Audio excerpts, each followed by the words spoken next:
Hello everybody, my name is Frank Farrelly. I'm COO of Sigmar Recruitment, and it's my pleasure to introduce our last session and last speaker, Lynn Oldham, talking about connecting a better world of work. For those who don't know Lynn, Lynn Oldham is an amazing lady who has over 25 years experience across many diverse sectors. As a recruiter, I love her CV. She's worked in publishing, manufacturing, financial services, oil, FMCG, and she even took some time out to qualify as a lawyer. Lynn is currently Chief People Officer at Zoom, having joined just prior to the IPO in 2019. So she certainly had to use all her experience last year to more than triple the headcount, while also moving to a fully remote environment. Over the last year, Lynn and Zoom have helped everyone, from grandparents to boardrooms to classrooms, have better lives through the pandemic. And I know Lynn is very proud of all her Zoomies. Lynn recently joined forces with, that's a new word I learned this week. Lynn recently joined forces with 4 other tech companies' chief people leaders to co-create FlexWork. Their mission is to revolutionise the way we work now and in the future. She serves as chair of the board of ROS, a charity giving current and former incarcerated women a second chance in life, and Lynn has recently been named to the HRD 100 2021 global list of top HR leaders. So wow, Lynn, and to think it all began in nursing school. It did. It's nice to see you, Frank. Good to see you again. Great to see you. Yeah. So nursing school, so nursing's loss is HR's gain. Yeah, maybe. It was one of those things where, you know, your mother says to you, this is a great career for women because you can, take a break, have your family and come back to it. It's really easy. And I started nursing school and I got to the point, Frank, where we were giving each other shots. And for some reason, 6 of my classmates picked me, and I just had one partner that I gave a shot to, but 6 picked me. And so round about the 4th shot, I realized time to go. No, not for me. Well, before we go into Zoom, because again, your CV is fantastic, but you worked with a company called Televerde, where you were first involved working with female inmates. Could you briefly share that story before we dive into Zoom?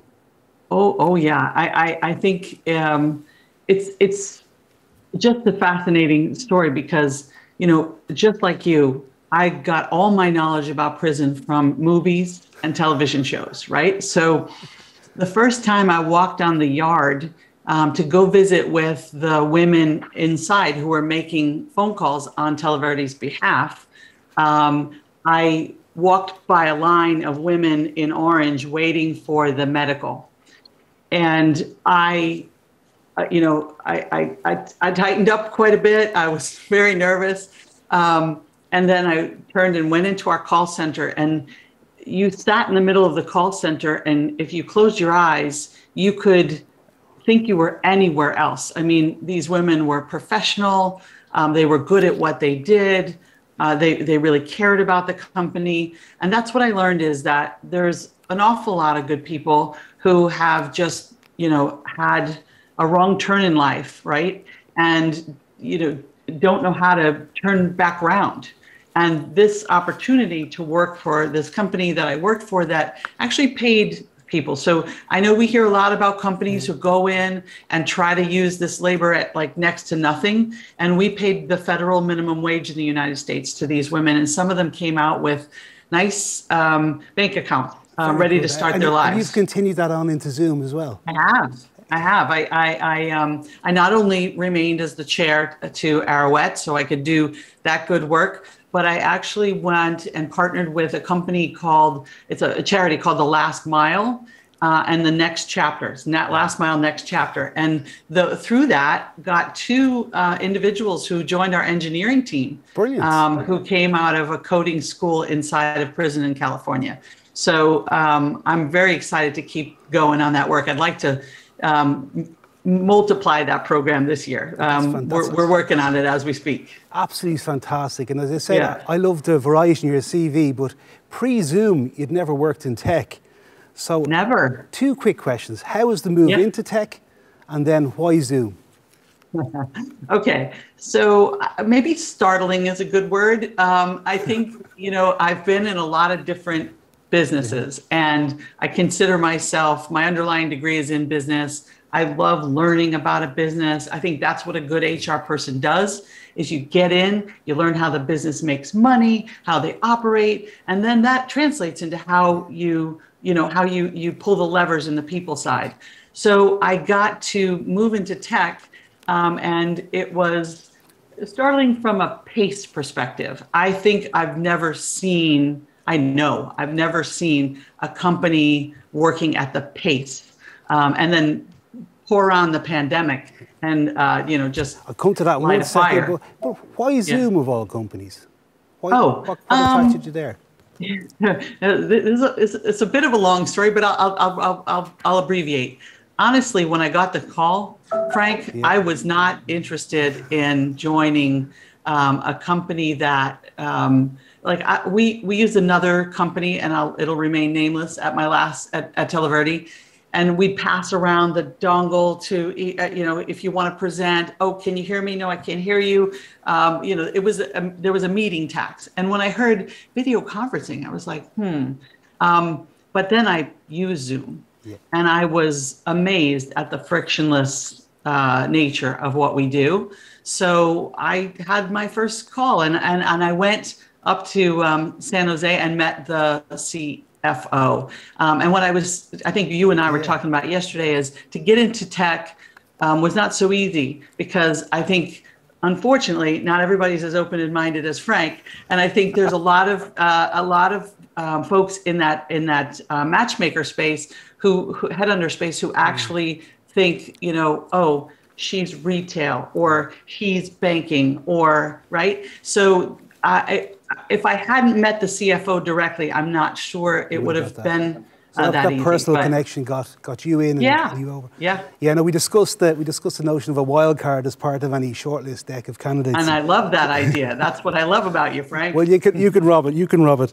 But like Zoom had an amazing year. So I think in December 19 it was 10 million daily visits, and about 4 months later in April it was 300 million daily visits. Yeah, But yeah. you had your road to Damascus moment. I think this day last year, if I'm correct, except it wasn't the Yes, road to Damascus, the road to San Francisco, wasn't it?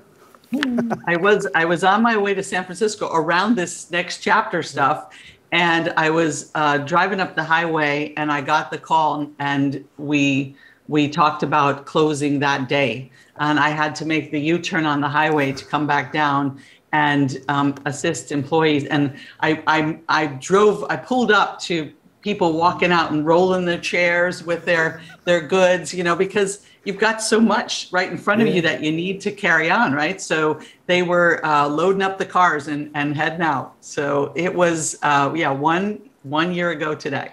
Amazing. And over that year, like, how has Zoom grown so quickly and so successfully? Yeah. I'm going to correct one thing you said, 10 million to 300 in 6 weeks. Wow. It was that fast, because think about it. When a year ago we did this, so did a lot of other companies. So everybody went to this mode of communication with their teams. And how did we make it? Repeat the question. How has Zoom grown so quickly, but also so successfully? Well, I think that a lot of what we were doing for the world was really fueling the excitement of the team and keeping them engaged. So I think that's, we were powered by what we were seeing happening in the world through our tool. But in terms of just sheer volume of what we were doing, even though the technology is built to scale, right? That this can scale, it's all cloud-based. The piece that you need to scale is the people, right, that are behind the technology. So your technology architecture was there. That was proof. All there. So the people. You need more engineers. You need more engineers. You need more engineers. So we hired, since last year this time, we hired 40% plus of our team. So we've almost doubled since a year ago. And I mean, it's a feat. Talent acquisition with no human contact other than Zoom calls is different even for us. We were doing in-person interviews before all this started, so we had to pivot. And you know, we're used to this tool, but it's still, you've got to think about things like, you heard my alarms go off, and I usually shut those off, so I apologize. But my email is closed, my Zoom chat is closed, because when you're in an interview, when you're talking to someone, you want to be talking to them. You want to be reading all the signals and signs, right? Because it's different, and you miss some of the cues that you might have gotten in person. So you've got to be really attentive. You can't be multitasking. And right? So pre-pandemic, was it 15% remote? We were 15% remote on March 4th last year, and we're 100% remote now, and we're you know, contemplating what the next step is. Yeah. And again, I'm sure, like, I mean, your success is there for all to see, but I'm sure there were some pain points. Oh, most definitely. I mean, when you grow at that speed, you know, relatively overnight, and then add all the new employees to the mix, sure, we've got our own set of pain points. We went through a few things, you know, from just a privacy and security perspective, and then we solved that with end-to-end encryption, and we got smarter faster as well. And then for the employees, of course, we do a lot of listening. So we want to make sure we understand, you know, how people are feeling. Empathy is turned way up right now. So we're listening, and we're hearing things like the workload, you know, burnout, not different than my colleagues are hearing. Maybe at a slightly higher pace, but not different.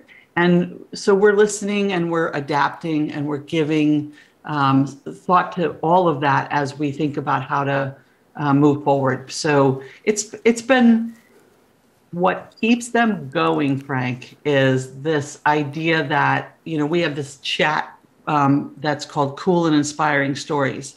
So everybody loads that up with all the stories about where Zoom has powered, you know, a relationship between a grandparent and grandchild, where, you know, a wedding. I mean, Zoom marriages are now legal in the state of New York, and they weren't before, right? So that all by itself is just something that keeps, I call it the gas in the tank for the employees to keep them going. So they're all able to share the impact they're having on real people's lives.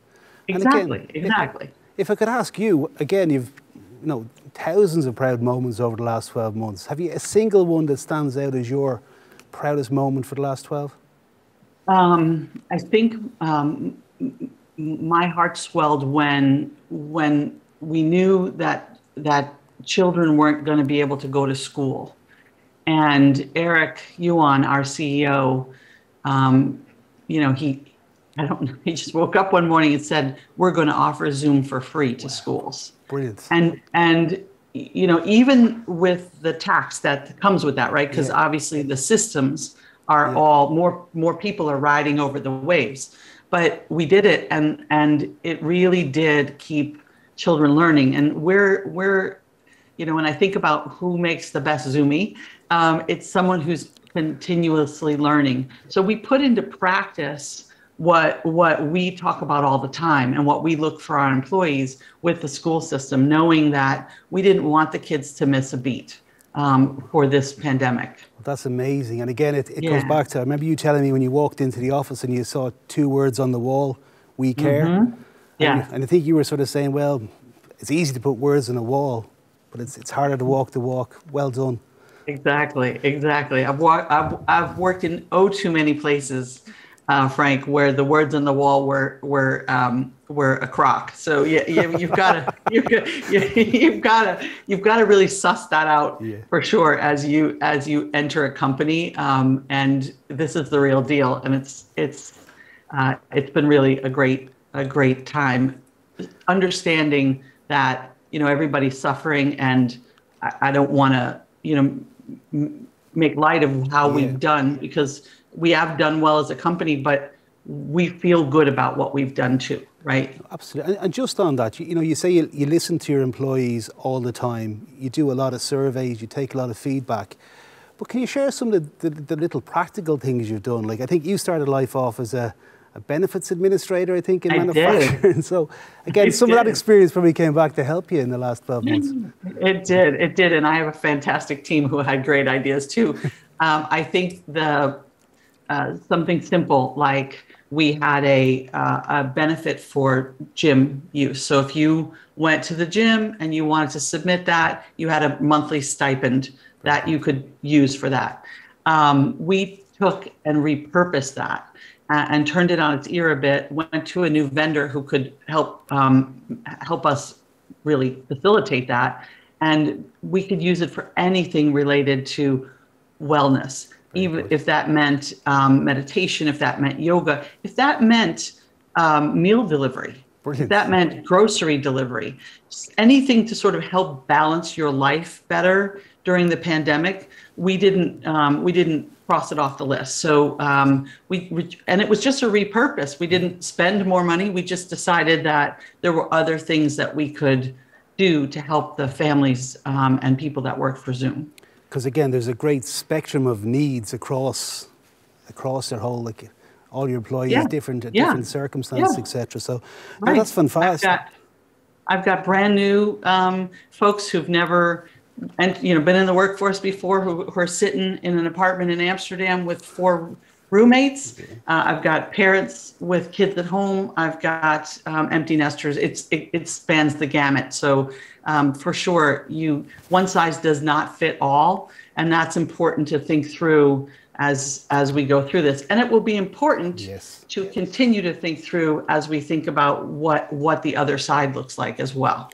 No, you're 100% correct, and it's kind of the flexible benefits, because again, I think most companies, including our own company, are trying to figure that out and what's equitable, what's the best way forward. Right. So over the last year, is there anything we've lost by going 100% remote that we should regain?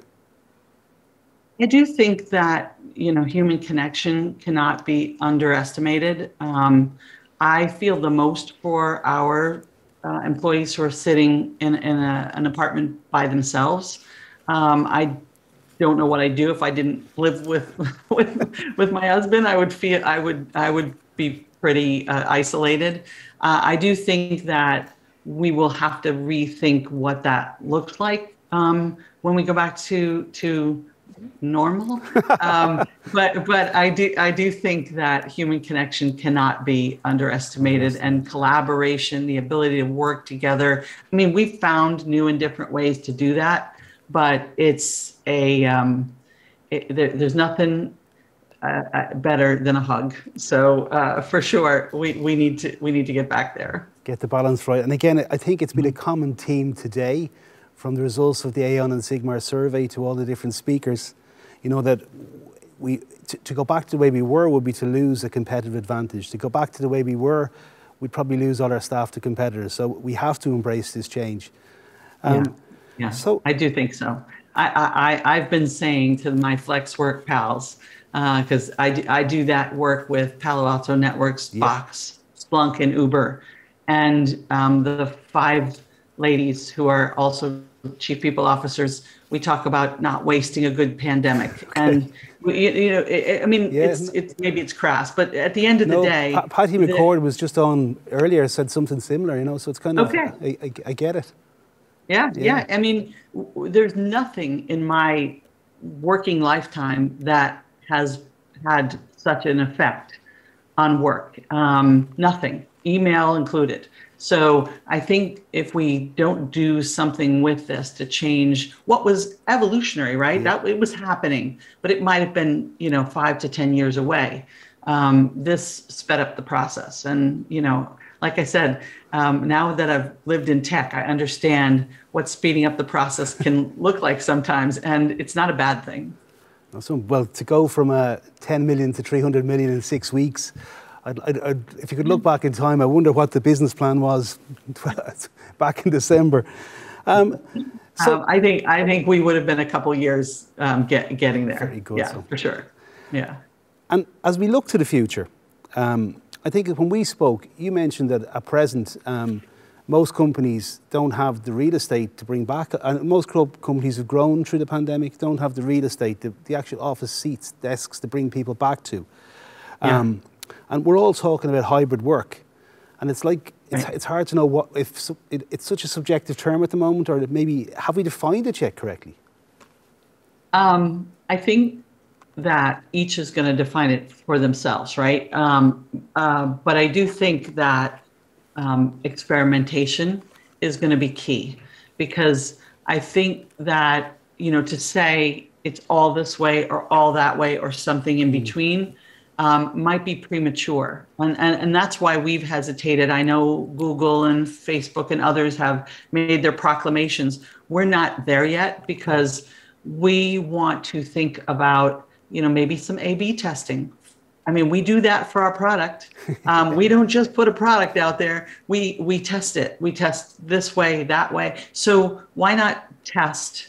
And because the world is going to come back online possibly differently than all at one time, right? We're not just going to turn the light on. We'll have that opportunity based on where we have offices.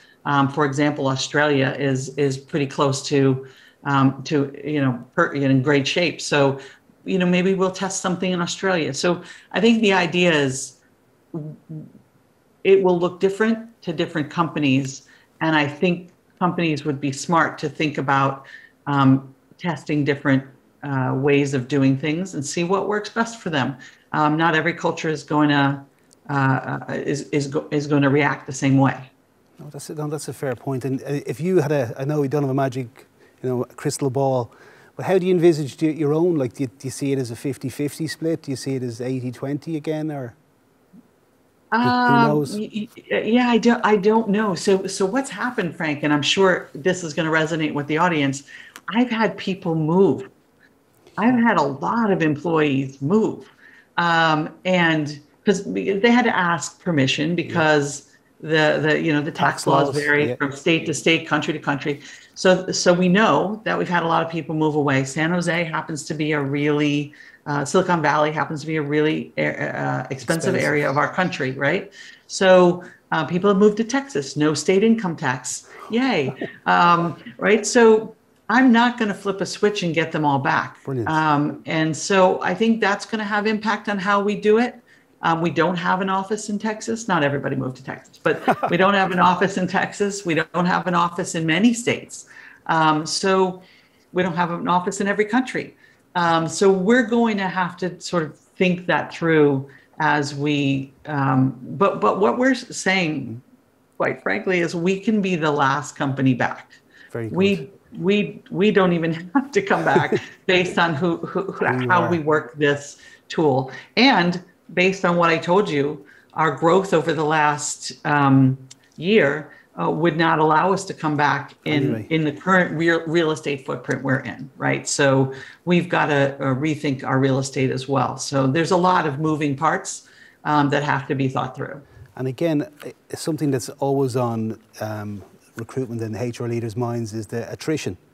Because again, as we were talking about earlier, if we don't embrace the change that's happened, we're in danger of losing talent to competitors who do embrace it. So you've had brilliant results in attrition, like less than single figures, is that correct? Single digits, yes. I think, even in a time when I think it's easier for people to interview, quite frankly, I told you this the other day, I don't need to take a half day off to go see somebody, right? I can do it all via Zoom, probably before the sun comes up. But we have enjoyed that. I think culture keeps us together. I think for sure what you say is important, because I have a son who's working as a recruiter, and he and his wife, right? He's the only one that followed in my footsteps. He and his wife have worked at home for at least 5 years. Okay. So their companies had already embraced this model, and they wouldn't even take a job that wasn't allowing that to happen. So I do think that, to keep attrition low or lower, companies are really going to have to think about that. So it's not a nice to have, it's a must have. I think it's a must-have. And again, I see no way around it, other than if you're a manufacturing company or if you're a restaurant. Obviously, the waiters can't work from home, but do you know what I mean? No, I get you. I get you. And Yeah, it's kind of knowledge workers. and onboarding. So especially like if you look at, say, some of the unemployment figures from the pandemic, a lot of the unemployed are youth, and you know they're our first jobbers. And it's something we're talking about ourselves: is how do we onboard them remotely, where we don't have the sort of the proven skill set? Because so it's easy to say, and we all can say, oh, we can teach skills, but having to do that remotely, sometimes people think maybe is that a bit too risky. But how would you go about that? Yeah, I think that's part of, if you think about all the things we need to rethink, not just the real estate, not just what is hybrid. We have to rethink all of the programs associated with, employment. Everything from leadership training, how to teach them how to better manage both remotely, people in the office and people not in the office, right? Get the best out of everyone, no matter where they are. Promote no matter where they are. Those are things that if we don't do well, it won't work. But onboarding is a really important part of that. And I think, what we've done is we've dismantled onboarding and strung it out for a longer period of time. It used to be very intense, very, very first week intense. I mean, remember my first week in San Jose. And now it's a very intense first day, 5 hours. But that day is nothing about Zoom, the product, Zoom, it's Zoom, the culture, Zoom, where the planet you landed on. This is what it looks like. We use the day to get emotions flowing around things like we say deliver happiness, and we spend the day talking about what does that look like? How does that look in the past for you? How does it look like in your personal life? How do you bring that to work? So that's the first day. And then we go on for a period of time, 60, 90, 120. Okay. And then I said, we listen. So we pulse. We say at the 90-day mark, how's it going? What's working? What's not working? Help us get better. And then we take those and we don't just sit them on the proverbial shelf. We actually implement their ideas, because this is one big experiment, and we're trying to with each time we do it get better, right? That's the whole idea. That's kind of the game in Silicon Valley software, right? It's 5.0, 5.1, 5.2. We're always iterating, and I think that's important because we're all in this for the first time, right? And we're all trying to figure it out. Yeah, no. That's we didn't talk about this yesterday, Frank, but that's what flex work is. The four ladies and I are really all about experimentation. What is it that this company is doing versus that company, and how do we think about it, and what worked, what didn't work? Because I feel like this is a time, sometimes you're all about, this is company secret, I'm not going to share. At the end of the day, what I do, even if you replicate it, is not going to come out exactly the same, but my learnings can potentially help you make it better. So we're all about sharing. I know you are. I don't hold anything back. I'm glad I asked you that question, because we're talking about ourselves in Sigmar, and my gut would have been to go the other way. So thank you. So last question. So we've just over a minute left. And this is a biggie, and again, it goes to a lot of the stuff you do in FlexWorks. HR has certainly, stood up and increased its influence and impact during the pandemic, which has been brilliant. But what next for HR?